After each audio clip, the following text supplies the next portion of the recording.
पूजा का भरा पूरा परिवार था। माता पिता, छोटे छोटे भाई बहन सब थे। बॉनी पूजा बड़े परिवार का हिस्सा थी। हंसी खुशी से दिन बीत रहे थे। पूजा को कभी इस बात का एहसास भी नहीं हुआ कि वो बॉनी है। फिर एक दिन पूजा के लिए एक फौजी का रिश्ता आया। पूजा की शादी पवन नाम के फौजी के साथ हो गई। बॉनी पूजा शादी करके ससुराल आ गई। ससुराल आकर उसे पता चला कि न सिर्फ उसका पति बल्कि उसके सास और ससुर भी फौजी हैं। ससुराल में पूजा की फौजी सास चंद्रकला ने उसका स्वागत किया, लेकिन रिश्तेदार कहाँ मानने वाले थे। उन्होंने पूजा की कम हाइट को लेकर उसका मजाक बनाना शुरू कर दिया। अरे चंद्रकला, अपने पवन के लिए बॉनी बहू मिली थी तुझे। पवन को देख कितना लंबा चौड़ा है। पवन और पूजा की जोड़ी भी कोई जोड़ी है? दीदी, पूजा खानदानी लड़की है, बड़े संस्कारों वाली है। हाइट का क्या है, हाइट कम भी होगी तो चलेगा, लेकिन बहू में संस्कार कम नहीं होने चाहिए। ऐसे संस्कार किस काम के? पवन के आगे तो ये बच्ची सी लग रही है। बाप बेटी की जोड़ी है। चंद्रकला ने किसी की बातों पर ध्यान नहीं दिया, लेकिन पूजा सब कुछ सुन रही थी। अपने कमरे में बैठी पूजा घूंघट की आड़ में अपने आंसू छिपाने की कोशिश कर रही थी। तभी वहाँ पवन आ गया और उसने पूजा को रोते हुए देख लिया। पवन सब कुछ समझ चुका था। देखो पूजा, रिश्तेदार तो 1-2 दिन में चले जाएंगे, तुम्हें हमारे साथ रहना है। हमें तुम्हारी कम हाइट से कोई प्रॉब्लम नहीं है, इसलिए ये आंसू यूं ही जाया मत करो। चलो हंसो, तुम मुस्कुराती हुई बहुत सुंदर लगती हो। पवन की प्यारी प्यारी बातें सुनकर पूजा के सारे दुख दर्द गायब हो गए। वो पवन के गले से लग गई। कुछ दिन बाद पूजा की सास चंद्रकला, ससुर देवराज और पति पवन तीनों आपस में बातें कर रहे थे। अगले हफ्ते हमारी छुट्टियां खत्म हो रही हैं, हमें अपनी अपनी ड्यूटी ज्वाइन करनी होगी। लेकिन बहू को ये बात कैसे बताएंगे कि हम तीनों को शादी के लिए सिर्फ 15 दिन की छुट्टी मिली थी। अब अगले 6 महीनों तक हमें छुट्टी नहीं मिलेगी। हमारे जाने के बाद पूजा इस घर में अकेली कैसे रहेगी? हमारे जाने से पहले मैं उसे उसके मायके छोड़ाऊंगा। हाँ, ये ठीक रहेगा, वरना बहू यहाँ अकेली परेशान हो जाएगी। चंद्रकला, देवराज और पवन की बातें पूजा ने सुन ली थी। पूजा ये सोचकर रोने लगी कि उसका पति और उसके सास ससुर अगले हफ्ते यहाँ से चले जाएंगे और फिर वो 6 महीने बाद वापस आएंगे। पूजा मन ही मन सोचने लगी, मैं पवन के बिना कैसे रहूंगी? जब ऐसी बात थी तो शादी क्यों की? लेकिन मैं इन्हें ड्यूटी पर जाने से तो नहीं रोक सकती। मैं इनके फर्ज के रास्ते में नहीं आ सकती। मुझे खुद को संभालना होगा और अपने परिवार को यकीन दिलाना होगा कि मैं यहाँ अपना ख्याल रखूं। वो मेरी तरफ से बेफिक्र होकर अपना फर्ज पूरा करें। माँ जी, बाबूजी, आप लोग मेरी चिंता मत कीजिए, मैं यहाँ अकेली रह लूंगी। आप लोग अपनी ड्यूटी पर जाइए और देश की रक्षा कीजिए। लेकिन बहू, तू अकेली कैसे रहेगी? पवन तुझे तेरे मायके छोड़ आएगा। नहीं माँ जी, आप सबके पीछे से घर का ध्यान रखने वाला भी तो कोई होना चाहिए। यूं घर को अकेला नहीं छोड़ सकते। अब मैं आ गई हूँ तो घर का ध्यान रखूंगी। ठीक है बहू, अगर तुझे कोई दिक्कत नहीं है तो फिर तू यहीं रहना। पूजा अपने सास ससुर और पति का बहुत ख्याल रखती है। उसने पूरा घर संभाल लिया था।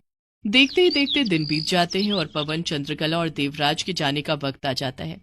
पूजा उन तीनों की वर्दी साफ करके, सुखाकर, प्रेस करके तैयार कर उन्हें देती है। तीनों अपनी वर्दी पहनकर तैयार हो जाते हैं और घर से निकलने ही वाले थे कि आप लोग रुकिए। क्या हुआ पूजा? हम लोग लेट हो जाएंगे। पूजा भागकर आरती का सामान लाती है और उन तीनों की आरती उतारती है। भगवान आप तीनों को हर जंग में विजयी बनाए और आपकी रक्षा करे। भगवान तेरी भी रक्षा करे बहू, अपना ध्यान रखना। अच्छा, अब हम चलते हैं। पवन, चंद्रकला और देवराज तीनों चले गए। पूजा ने हाथ हिलाकर उन्हें विदा किया। तीनों के जाने के बाद पूजा घर में बिल्कुल अकेली हो गई। बॉनी होने के कारण उसे घर के काम करने में कई दिक्कतें आने लगी, लेकिन पूजा हर परेशानी का कोई न कोई हल निकाल लेती। इसी तरह धीरे धीरे दिन बीत रहे थे। पवन, चंद्रकला और देवराज की ड्यूटी बॉर्डर पर लग गई थी, जहां मोबाइल में नेटवर्क नहीं आता था, जिस कारण वो तीनों पूजा को फोन भी नहीं कर पाते थे। पूजा कई दिनों तक उनके फोन का इंतजार करती। कई बार फोन न आने के कारण उसका दिल घबरा जाता, लेकिन फिर फोन आने के बाद सब कुछ ठीक हो जाता। एक बार की बात है, कई दिनों से पवन, चंद्रकला और देवराज का फोन नहीं आया। पूजा का दिल बहुत घबरा रहा था। मन बहलाने के लिए उसने टीवी खोला। टीवी पर उसने समाचार में देखा कि बॉर्डर पर दुश्मन देश के साथ हमारी फौज जंग लड़ रही है, जिसमें कई फौजी मारे गए हैं। ये खबर सुनकर मानो पूजा के पैरों तले जमीन खिसक गई। तभी टीवी पर एंकर ने कहा कि शहर में दुश्मन देश के कई आतंकी घुस आए हैं। अभी अभी खबर मिली है कि दुश्मन की तरफ से कई आतंकी शहर में घुस आए हैं और उन्होंने 15 अगस्त को शहर को बम धमाकों से दहलाने की साजिश रची है। पुलिस उन आतंकियों की तलाश में जुट गई है। पूरे शहर को पुलिस छावनी में बदल दिया गया है। ये खबर सुनते ही डर के मारे पूजा के हाथ पैर कांपने लगे। शाम को जब वो बाजार जाने के लिए घर से बाहर निकली तो देखा कि जगह जगह पर पुलिस पहरा दे रही थी। पूजा बाजार जाकर सामान खरीदने लगी और सामान खरीदकर वापस आ गई। कुछ दिनों के बाद शहर में एक जोरदार बम धमाका हुआ जिसमें कई आम लोगों की मौत हो गई, जिसके कारण शहर में कर्फ्यू लगा दिया गया। कई दिनों से पूजा के सास ससुर और पति का फोन भी नहीं आया था। डर और घबराहट के कारण पूजा की तबीयत खराब हो गई। उसे तेज बुखार आ गया। अब मैं क्या करूं? घर में बुखार की दवाई भी नहीं है। दवाई लेने तो बाहर जाना ही पड़ेगा। पूजा दवाई लेने के लिए मेडिकल स्टोर की तरफ जाने लगती है। तभी उससे रास्ते में कुछ लोगों के बात करने की आवाज आती है। परसों 15 अगस्त है। 15 अगस्त के दिन हम शहर की 5 मुख्य जगहों पर बम धमाके करेंगे, लेकिन हमें बहुत सावधानी से सब करना होगा। अगर पुलिस को हमारे प्लान का पता लग गया तो हम पकड़े जाएंगे, समझे? वैसे भी शहर में कर्फ्यू लगा हुआ है, हमें फूंक फूंक कर कदम उठाना होगा। ये आवाज तो आतंकियों की लग रही है। मुझे इनका पता लगाना होगा। पूजा आवाज के पीछे पीछे जाती है और वो एक कबाड़ के गोदाम के पास पहुंच जाती है। पूजा एक टूटी कुर्सी के ऊपर खड़ी हो जाती है और गोदाम के अंदर झांक कर देखती है।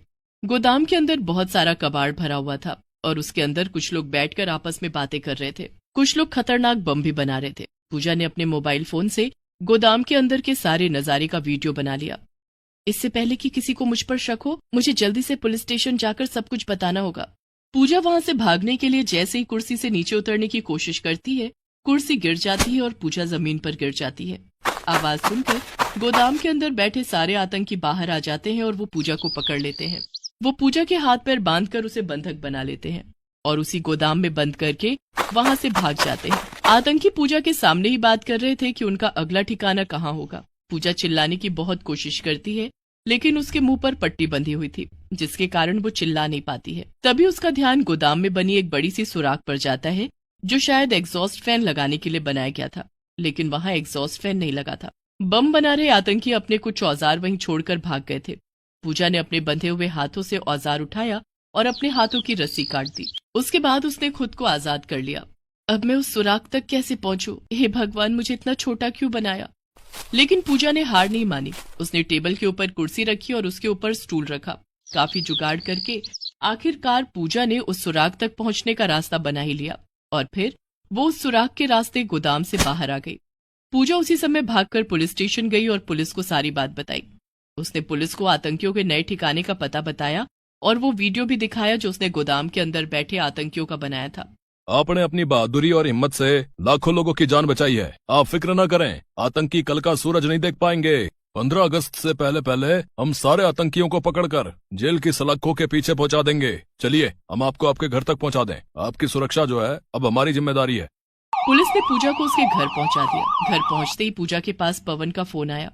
पूजा, तुम हमारी चिंता बिल्कुल मत करना। मैं, माँ और बाबूजी हम तीनों ठीक हैं। यहाँ दुश्मन ने हमला कर दिया है, इसलिए हमारा अभी फोन पर बात करना मुमकिन नहीं है। कोई बात नहीं पवन, आप, माँ और बाबूजी अपना ख्याल रखना और भारत माता के दुश्मनों के होश उड़ा देना। पूजा ने पवन को फोन पर सारी बात बताई कि कैसे उसे आतंकियों ने बंधक बना लिया था और कैसे उसने पुलिस को सारी सूचना दी। वाह पूजा, आज तुमने साबित कर दिया कि तुम एक फौजी की बीवी हो। मुझे तुम पर गर्व है। माँ बाबूजी सुनेंगे तो बहुत खुश होंगे। इधर पुलिस पूजा के बताए पते पर पहुंचकर सारे आतंकियों को गिरफ्तार कर जेल में डाल देती है। पूजा की वजह से 15 अगस्त के दिन शहर में बड़ा आतंकी हमला होने से बच गया, जिसके लिए पूजा को वीरता पुरस्कार से सम्मानित किया गया। कुछ दिनों के बाद बॉर्डर पर भी सब कुछ शांत हो गया। युद्ध में दुश्मन देश के कई सैनिक मारे गए थे और दुश्मन पीठ दिखाकर भाग गया। पूजा के पति, सास और ससुर को भी शौर्य चक्र से सम्मानित किया गया। पूजा के ससुराल में सभी रिश्तेदार जो कभी उसकी कम हाइट का मजाक उड़ाते थे, आज उसकी तारीफ करते नहीं थक रहे थे। चमन नगर गांव में राजेश्वरी अपने पति, सास ससुर और अपनी 5 बेटियों के साथ रहती थी। राजेश्वरी के पति दिनेश एक किसान थे। वे अपने खेत में फसल उगाकर उसे शहर बेचने जाया करते थे। एक बार दिनेश फसल बेचने शहर गए थे, लेकिन एक हादसे में उनकी मौत हो गई और गांव लौटा उनका पार्थिव शरीर। दिनेश के मरने के बाद राजेश्वरी के सास ससुर ने उसे उसकी 5 बेटियों समेत घर से बाहर निकाल दिया।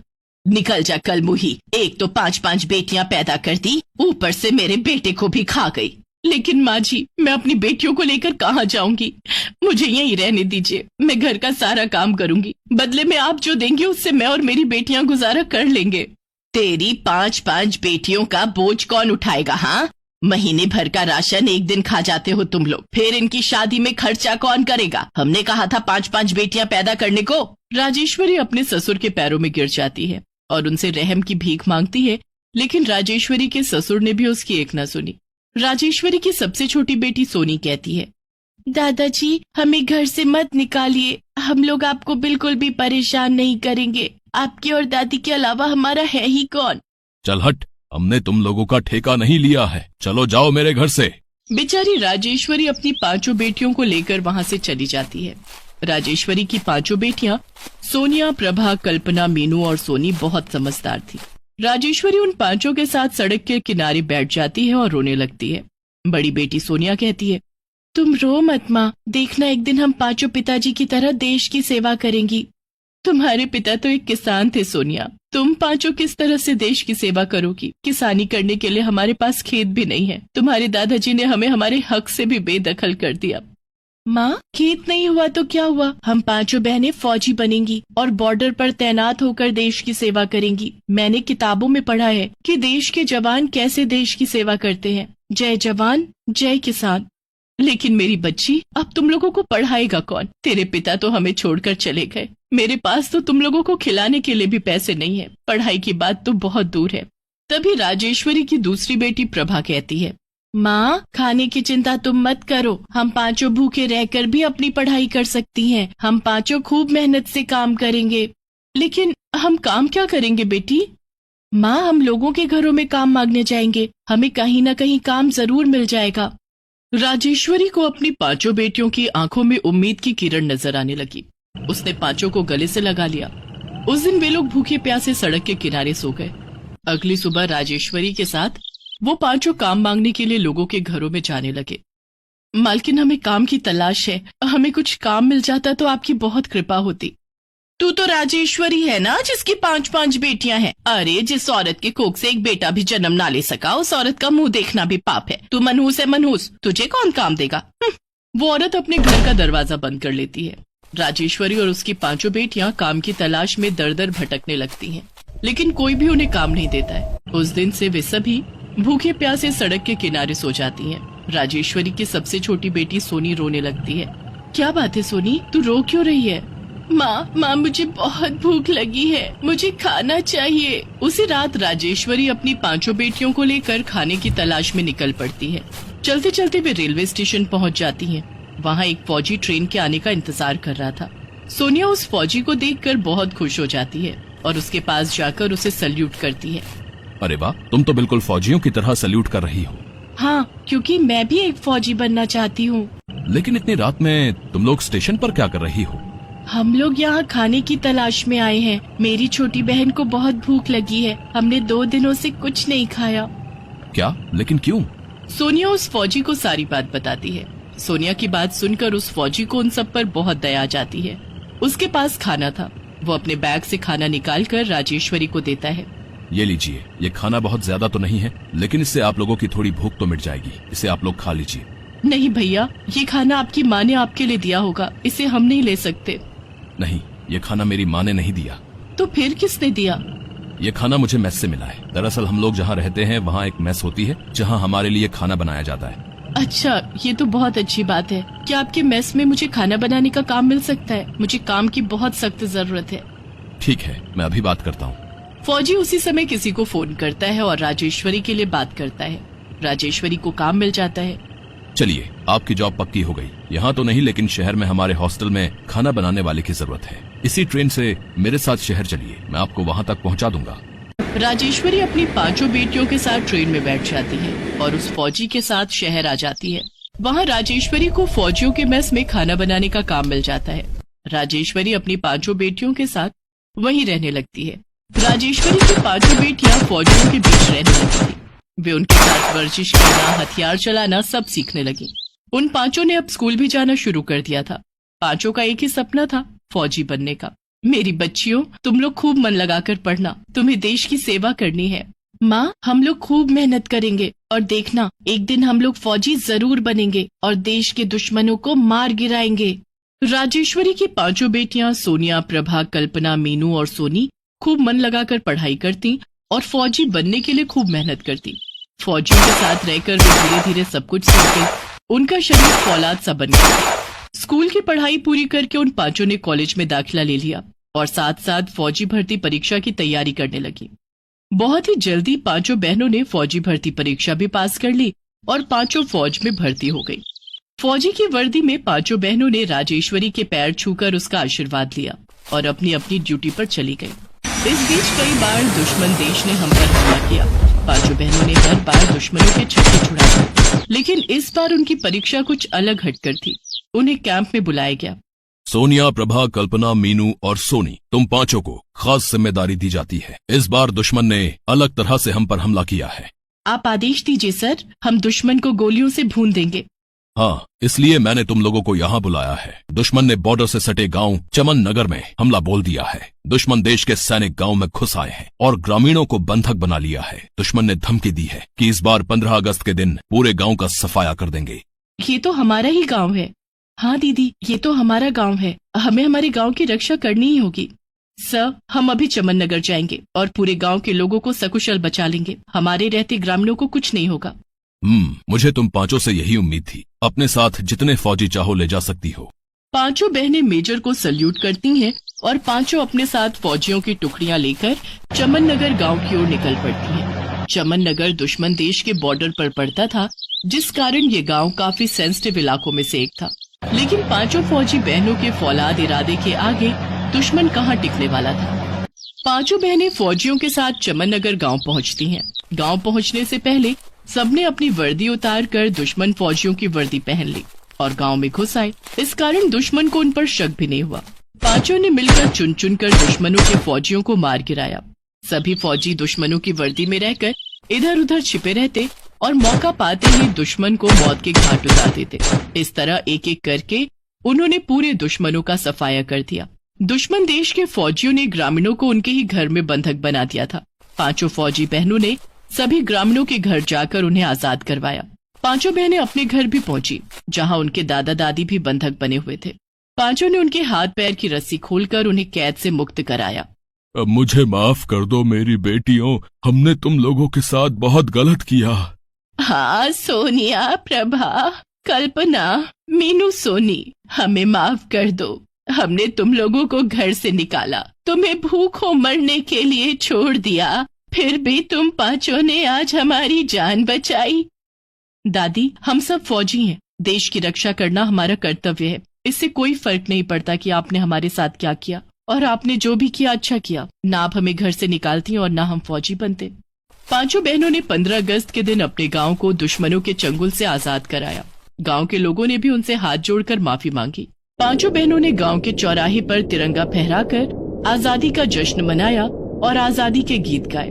पांचों बहनों को राष्ट्रपति की तरफ से वीरता पुरस्कार दिया गया। पांचों बहनों ने अपना अपना वीरता पुरस्कार राजेश्वरी को अर्पित कर दिया।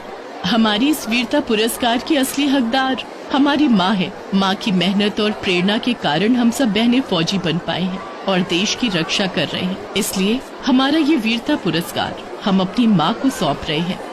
राजेश्वरी ने मंच पर आकर अपनी पांचों बेटियों का वीरता पुरस्कार अपने हाथों में लिया। चमन नगर गांव के सारे लोग ये सब कुछ अपने अपनी टीवी पर देख रहे थे। सभी ग्रामीण और राजेश्वरी के सास ससुर राजेश्वरी की पांचों बेटियों पर गर्व महसूस कर रहे थे। सभी ग्रामीणों ने चमन नगर गांव का नाम बदलकर फौजी बेटियों का गांव रख दिया। गरीब राजेश्वरी की मेहनत रंग लाई। आज उसकी पांचों बेटियों ने पूरे देश में उसका नाम रोशन कर दिया था।